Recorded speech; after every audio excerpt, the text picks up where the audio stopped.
atteindre ce niveau-là d'élévation. Donc ça, c'est possible, d'accord? En ayant cette conscience-là que je suis prêt à vivre pour Dieu au quotidien. Dans cette dernière génération, où la délivrance est imminente, nous n'avons plus le temps de construire une préparation intime telle qu'il a été décrite précédemment.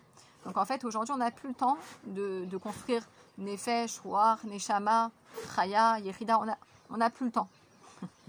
Le rabbi nous charge de sortir pour s'occuper d'autres juifs, faire un don de soi avant même d'avoir travaillé et obtenu les niveaux précédents de Nefesh, Ruach et Neshama. Ou encore, enseigner la chassidoute sans avoir besoin d'être un grand érudit. Évidemment, à condition de s'appuyer sur les textes. Donc ça, on voit bien la puissance du rabbi quand il nous demande de s'occuper de l'autre juif. Il y a urgence. N'attends pas d'être parfait pour faire les choses, pour amener la Géoula. Certaines personnes sont prêtes à avoir cette relation avec Dieu et sacrifient leur vie en se mettant à chercher des juifs égarés, bien que conscients de leur imperfection. Ils décident de ramener chaque juif au Créateur, à sa source, quel que soit l'endroit où il se trouve. Peu importe l'investissement que cela demande, quitter son pays, sa famille. Ceux sont les émissaires, Shorim du Rabbi aux quatre coins du monde. Seul le Nassi Ador, le prince de la génération, a un pouvoir tel que celui-ci. Influencer le peuple entier à s'entraider par amour pour Dieu et pour les êtres. Le judaïsme a une approche différente du martyr, mort pour Dieu, évidemment. En effet, nos sages nous expliquent que si nous sommes prêts à mourir pour Dieu, vivons donc pour lui.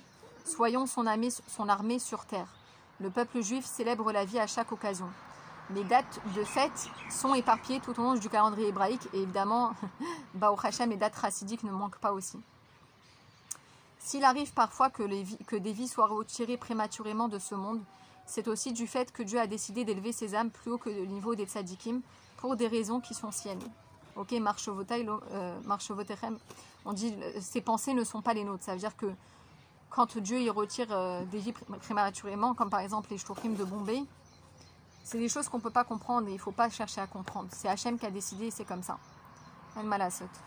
Il est évident que les 5 niveaux d'élévation de l'âme, lorsqu'ils ne sont pas atteints par le sacrifice de sa vie, pour le nom de Dieu, nécessitent plusieurs réincarnations de l'âme dans plusieurs vies. Donc là, on a compris. En fait, on a expliqué un peu la structure d'élévation, d'accord, au niveau des 5 niveaux de l'âme. Ensuite, on a conclu en disant que finalement, le rabbi, il a donné l'ordre aujourd'hui en disant il n'y a plus le temps. On n'a plus le temps d'attendre, puisqu'on est la génération qui va recevoir la Géoula. On n'a plus le temps d'attendre que tu te perfectionnes au niveau des 5 niveaux.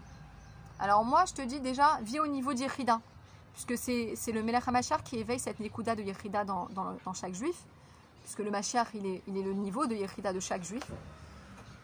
Vis au niveau d'Yechida, ça veut dire vis par Messirut Nefesh. Ça veut dire que tout ce que tu fais dans ta journée, c'est pour la gloire de Dieu.